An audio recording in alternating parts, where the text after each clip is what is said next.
You're watching South Asia Newsline, and here are the top stories we are tracking for you on Friday, the 28th of April. India chairs SCO Defence Ministers meeting, urges cooperation to fight terrorism. Rights body highlights instability and rising violence against minorities in Pakistan. And Sri Lankan economy to shrink by 2% in 2023, says its central bank.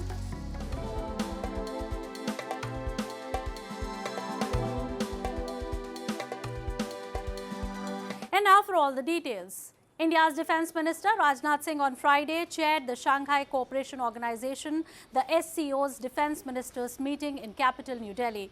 Singh, in his opening remarks, said the member nations have cultural and civilizational linkages, and with changing times, the grouping should work to strengthen them. Singh said India views SCO as an important forum to promote defence cooperation and share common concerns. He also urged cooperation to counter terrorism. Defence ministers of China, Kazakhstan, Kyrgyzstan, Russia, Tajikistan and Uzbekistan took part in the meeting physically, while Pakistan attended virtually.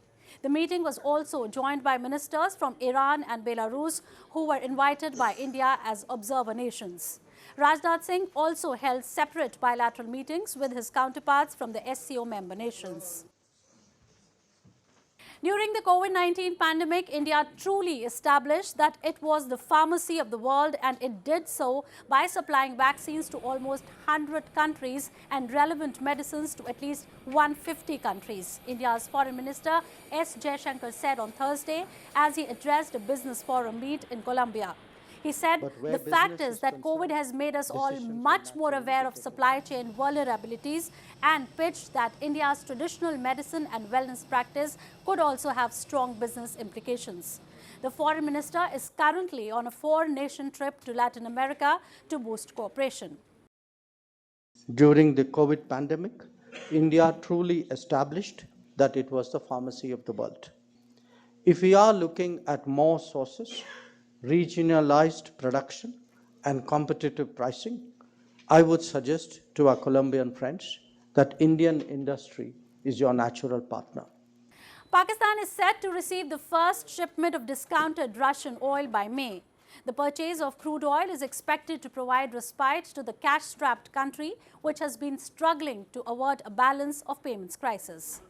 Pakistan's Prime Minister Shehbaz Sharif informed the Parliament on Thursday that everything was set for his country to receive a shipment of discounted Russian oil. Reports suggest a cargo with the first shipment is likely to arrive by May. The government has raised petrol prices multiple times in recent months to meet conditions for an IMF bailout package.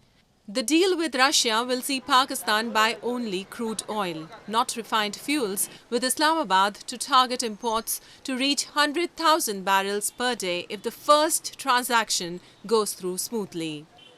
गरीब आवाम की कमर ये petrol नहीं बढ़ा, इससे हर चीज़ बढ़ जाती है भाई, हर चीज़। ये गरीब आदमी के बस से बाहर है, अभी पेट्रोल डालना, रक्शे में बैठना, या गरीब आदमी बीमार है तो सफ़र कर लेता है रक्शे में, लेकिन अभी वो नहीं कर सकता इसमें। Inflation in Pakistan was at 35% in March, fueled by a depreciating currency, a rollback in subsidies, and the imposition of higher tariffs. The foreign exchange reserves in the country's central bank have fallen to barely cover a month of controlled imports. Energy imports make up the majority of its external payments. The Human Rights Commission of Pakistan, in its flagship annual report released this week, has expressed concern over the political and economic instability in the country. It notes enforced disappearances and crackdowns against political activists are on the rise in the country, particularly in Balochistan. Incidents of violence against religious minorities have also increased, adding that while the number of blasphemy charges fell, the incidents of mob lynching appear to have risen. The rights body further said in the year 2022, colonial-era sedition laws were weaponized to stifle dissent. Dozens of journalists and opposition politicians were also arrested, with ensuing claims of custodial torture. The year 2022 also saw an alarming resurgence in terror attacks, the highest in 5 years, with 533 lives lost. The rights body reported, adding that the state continued to fumble in addressing militancy. Sri Lanka's central bank in its annual report has informed that the island nation's economy is expected to shrink by 2% in the year 2023 as the country is struggling to emerge from its worst financial crisis in decades. The economy shrank by 7.8% in 2022 in a year dominated by deep political instability, soaring inflation and steep currency depreciation amid record low foreign exchange reserves. The central bank's growth estimate for 2023 is more optimistic than the 3.1% contraction projected by the IMF, which finalized a nearly $3 billion bailout to the crisis-hit country last month. According to the report, Sri Lanka's economy would grow by 3.3% in 2024. The island now expects to complete its debt restructuring process in time for the first IMF review in September. The UN Security Council on Thursday unanimously condemned a Taliban administration ban on Afghan women working for the United Nations in Afghanistan and called on Taliban leaders to swiftly reverse a crackdown on the rights of women and girls. The resolution, drafted by the UAE and Japan, describes the ban as unprecedented in UN's history and asserts the indispensable role of women in Afghan society. The vote came days before a planned international meeting in Doha by the UN on Afghanistan. Taliban officials have said decisions on female aid workers are an internal issue.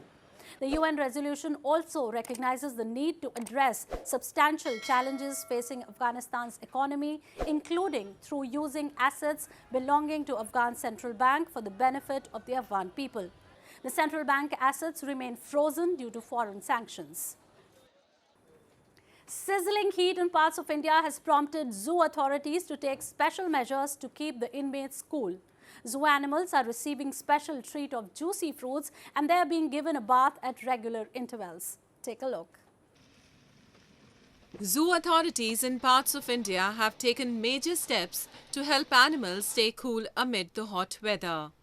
Animals at the Nahargarh Zoological Park in Jaipur city are being fed special seasonal fruits and vegetables as rising temperatures adversely affect their metabolism. While coolers have also been installed near their enclosures, their caretakers also give them a bath at regular intervals.